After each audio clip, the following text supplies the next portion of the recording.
నమస్తే అండి. నేను doctor Nirmala, consultant gynaecologist, Nirmala hospital, Madhavadhara. ఈ వీడియోని మీ అందరితో కూడా నాకు బాగా షేర్ చేసుకోవాలనిపించిన ఒక విషయం ఉంది. దానివల్ల చేయడం జరిగింది.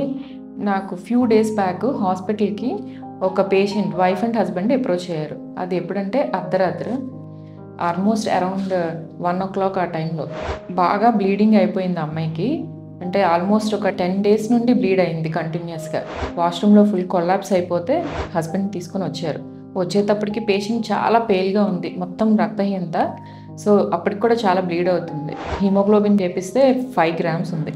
నాకు చాలా బాధ అనిపించింది. ఈ రోజుల్లో కూడా మనం ఇలా కంటిన్యూయస్‌గా ఇంతింత బ్లీడింగ్‌లు అవుతూ 5 గ్రామ్స్ హిమోగ్లోబిన్‌తో అర్ధరాత్ర ఎమర్జెన్సీలో పరిగెట్టుకొని రావాల్సిన అవసరం వస్తున్నాయంటే ఈ విషయాన్ని గురించి మీకు డిస్కస్ చేయాలనిపించింది.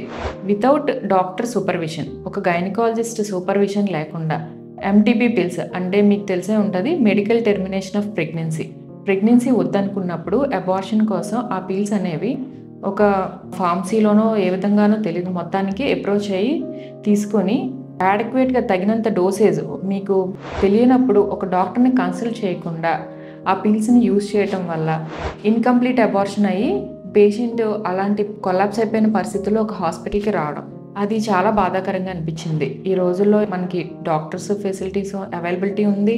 తర్వాత ఒక డాక్టర్ సూపర్విజన్లో మనం తెలుసుకోవాలనడానికి ప్రతి ఒక్కళ్ళ దగ్గర మొబైల్ ఫోన్లు ఉన్నాయి. చాలామంది డాక్టర్స్ వాళ్ళకి తెలిసింది విషయాల్ని మీ అందరికీ వీడియోల ద్వారా ఇవ్వడం జరుగుతుంది ఇన్ఫర్మేషన్ని. అయినప్పటికీ కూడా ఈ రోజుల్లో కూడా డాక్టర్ ప్రిస్క్రిప్షన్ లేకుండా ఎంటీపీ పిల్స్ యూజ్ చేయాల్సిన పరిస్థితి ఏమొస్తుందని నాకు బాధగా అనిపించింది. అందుకనే మీతో డిస్కస్ చేద్దామని. ప్రతి విషయానికి డాక్టర్ని అప్రోచ్ అయ్యే వాళ్ళు కూడా చిన్న చిన్న విషయాలను కూడా డాక్టర్స్ని అప్రోచ్ అయ్యే సందర్భాలు కూడా ఉంటూ ఉంటాయి. అలాంటి పేషెంట్లు కూడా అబార్షన్ కావాలనేటప్పటికీ ఫిజిషియన్ని, ఒక డాక్టర్ని కన్సల్ట్ చేయాలి, ఒక గైనకాలజిస్ట్ని కన్సల్ట్ చేయాలంటే ఇష్టపడరు. అది వద్దనుకున్నది కదా, ఎందుకులే అని అనుకునేవాళ్ళు కొంతమంది అయితే, కొంతమంది ఆ విషయాన్ని బయటికి చెప్పకూడదు, తెలియకూడదు, ఒక డాక్టర్ దగ్గర కూడా తెలియకూడదు అనుకునే వాళ్ళు కొంతమంది ఉంటారు. ఇకపోతే కొంతమంది అప్రోచ్ అవుతూ ఉంటారు అబార్షన్ వద్దు అనుకున్నప్పుడు. బట్ వాళ్ళకి మేము కొన్ని బ్లడ్ టెస్ట్లని అవి అడ్వైస్ చేసేటప్పటికి మళ్ళీ రావడం మానేస్తూ ఉంటారు. ఈ విషయాలన్నీ చూసాక అనిపిస్తూ ఉంటుంది అనమాట. అంటే ఒక ప్రాపర్గా గైడెన్స్ లేకుండా చిన్న విషయంతో హ్యాపీగా వద్దనుకున్నప్పుడు డాక్టర్ని అప్రోచ్ అయ్యి తక్కువలోనే అంత ప్రాబ్లమ్స్ రాకుండా అయిపోయే పరిస్థితి నుండి ఇంత దారుణమైన పరిస్థితులకి తెచ్చుకోవడం అనేది ఎంతవరకు అవసరం? ఒకటి, అబార్షన్ అనే దాని గురించి యూజువల్గా పేషెంట్లో అయితే కానీ, వాళ్ళ ఫ్యామిలీ మెంబర్స్లో అయితే కానీ కొన్ని రకాలైన, అంటే అది తప్పు అనో లేకపోతే అది ఇల్లీగల్ అనో అలాంటి కాన్సెప్ట్స్ అనేది ఒకటి.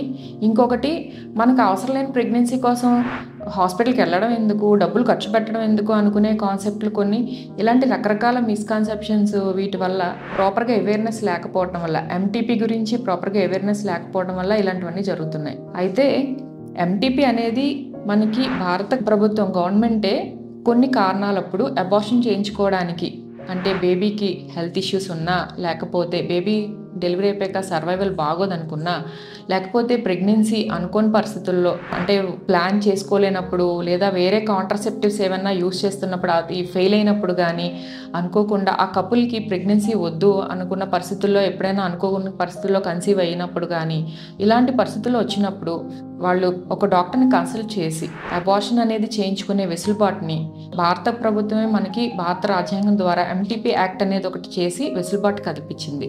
అయితే ఆ యాక్ట్ అనేది కూడా ప్రజల యొక్క ఆరోగ్యం కోసమే. ఎందుకంటే డాక్టర్ సూపర్విజన్ లేకుండా ఇలాంటివన్నీ మీరు టాబ్లెట్స్ తీసుకోవటం వల్ల కానీ, లేకపోతే ఇంకేదైనా వాటి వల్ల యాడక్వేట్ డోసేజ్ లేకపోవడం వల్ల ఇన్కంప్లీట్ అబార్షన్స్ అవుతూ ఉంటాయి. ఒక్కొక్కప్పుడు ఈవెన్ డాక్టర్ సూపర్విజన్లో అడ్వైస్ చేశాక కూడా ఇన్కంప్లీట్ అబార్షన్స్ అవుతూ ఉంటాయి. ఎందుకంటే డోసేజ్ యాడక్వేట్గా లేకపోయినా, లేదా డోసేజ్ యాడక్వేట్గా ఉండి కూడా ఒక్కొక్కప్పుడు ఇన్కంప్లీట్ అబార్షన్ అయ్యే ఛాన్స్ ఉంటుంది మెడిసిన్స్తో. సో అలాంటప్పుడు మీరు ఒక డాక్టర్ సూపర్విజన్లో అవి తీసుకున్నప్పుడు ఆ టైంలో ఏం చేయాలి అనేది గైడెన్స్ అది మీకు లభిస్తూ ఉంటుంది. అలాంటప్పుడు ఇంతగా బ్లీడింగ్లు అవ్వడం, లేకపోతే దానివల్ల వచ్చే ఇతర పర్యావసనాలకి ఎటువంటి వాటికి చోటు ఉండదు. ఒక సేఫ్ అబార్షన్ అనేది జరుగుతూ ఉంటుంది తప్పకుండా.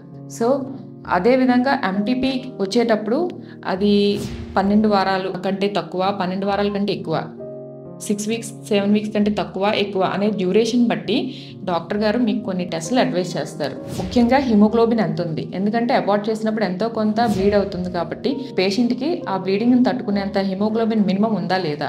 అలాగే స్కాన్ చేస్తారు.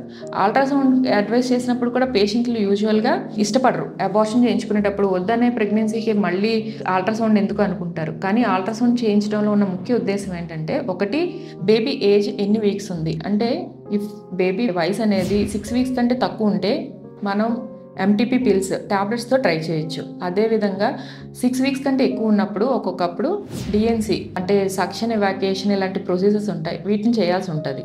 లేదు ఇంకా 12 వీక్స్ కంటే ఎక్కువ ఉన్నప్పుడు ఇద్దరు డాక్టర్ల సూపర్విజన్లో ఈ ప్రొసీజర్ అంతటినీ చేయాల్సిన పరిస్థితి ఉంటూ ఉంటుంది.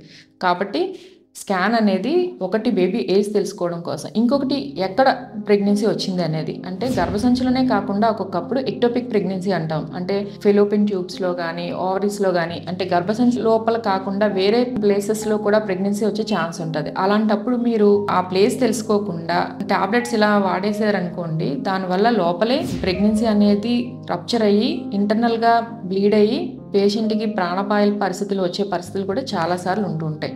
కాబట్టి ఈ 2 విషయాలు తెలుసుకోవడం కోసం మీరు అబార్షన్కు వెళ్ళేటప్పుడు డాక్టర్ అడ్వైస్ చేసినప్పుడు డెఫినెట్గా స్కాన్ తీయించుకోవాల్సిన పరిస్థితి ఉంటుంది. మూడోది స్క్రీనింగ్ కూడా చేస్తారు బిఫోర్గా. ఎందుకు అంటే కొన్ని infections HIV, HPS case tablets use చేసినప్పటికి కూడా స్క్రీనింగ్ అడ్వైస్ చేస్తారు. ఇన్కంప్లీట్ అబార్షన్ అయ్యి ఇప్పుడు నేను మీకు ముందు చెప్పినట్టు ఎమర్జెన్సీలో వచ్చారనుకోండి, డిఎన్సీ చేయించాలనుకోండి, అలాంటి పరిస్థితుల్లో కూడా వెంటనే టైం వేస్ట్ అవ్వకుండా ముందుగానే స్క్రీనింగ్ చేసి ప్రొసీజర్ని క్యారీ చేస్తారు. సో ఈ మినిమం టెస్ట్లు, బ్లడ్ టెస్ట్లు, అల్ట్రాసౌండ్ అనేది డెఫినెట్గా మీరు అబార్షన్కి వెళ్ళే ముందు చేయించుకోవాల్సిన విషయాలు. తర్వాత అబార్షన్ అనేది కూడా ఇలా నేను చెప్పినట్టు ప్రాపర్గా అండర్ డాక్టర్ సూపర్విజన్లో వాళ్ళు ఇచ్చిన మోతాదులో టాబ్లెట్స్ యూజ్ చేసి కానీ లేదా ఇతర సర్జికల్ ప్రొసీజర్స్ కానీ వాడి ప్రాపర్గా ముందు ఇన్వెస్టిగేషన్స్ ఇవాల్యుయేట్ చేయించుకొని ఒక సేఫ్ అబార్షన్ని చేయించుకోవాల్సిన పరిస్థితి ఉంటే మంచిది. అంతేకాకుండా అసలు ప్రెగ్నెన్సీ మాకు ఫ్యూ ఇయర్స్ అంటే 2 ఇయర్స్ వద్దు, 3 ఇయర్స్ వద్దు అనుకున్నప్పుడు కపుల్ తప్పకుండా ముందుగానే డాక్టర్ని అప్రోచ్ అయితే మీరున్న పరిస్థితుల్లో ఫీమేల్ పార్ట్నర్ ఆరోగ్య పరిస్థితిని వాటిని దృష్టిలో పెట్టుకొని ఏ విధమైన కాంట్రసెప్షన్, మేల్ ఫిమేల్ అవి కాండోమ్స్ అవ్వచ్చు, ఫిమేల్ కాండోమ్స్, మేల్ కాండోమ్స్, లేదంటే intrauterine contraceptive devices, next pills, injections, ఇలా రకరకాల అవైలబిలిటీ ఉంటాయి. అది కపుల్ యొక్క ఆరోగ్య పరిస్థితుల్ని లేదంటే వాళ్ళకి కావాల్సిన కాంట్రసెప్టివ్ డ్యూరేషన్ని, అంటే 1 ఇయరా, 2 ఇయరా, ఫ్యూ మంత్సా, ఇలాంటి వాటి బట్టి కరెక్ట్ పద్ధతిని మీకు అడ్వైస్ చేయడం జరుగుతుంది. దానివల్ల మీరు అసలు అబార్షన్ కోసం కూడా వెళ్ళాల్సిన అవసరం కూడా ఉండదు. కాబట్టి తప్పకుండా ప్రతి కపుల్ ఫ్యామిలీ ప్లానింగ్, అంటే ఎప్పుడు మీకు కన్సీవ్ అవ్వాలి, ఎంత బేబీకి మధ్య ఇంటర్వెల్ ఉండాలి, ఎప్పుడు మళ్ళీ పర్మనెంట్గా పిల్లలు లేకుండా స్టెరిలైజేషన్ ఆపరేషన్స్ ఎప్పుడు చేసుకోవాలి అనేది కపుల్ ఇద్దరు డిస్కస్ చేసుకొని ప్రాపర్గా గైనకాలజిస్ట్ని అప్రోచ్ అయ్యి తప్పకుండా ఇలాంటి పరిస్థితుల్ని అవాయిడ్ చేసుకుంటారని ఆశిస్తున్నాం. Thank you. మీకు ఇంకేమన్నా దీని విషయానికి సంబంధించిన ఇన్ఫర్మేషన్ కావాలనుకుంటే కామెంట్ సెక్షన్లో కామెంట్ చేయండి.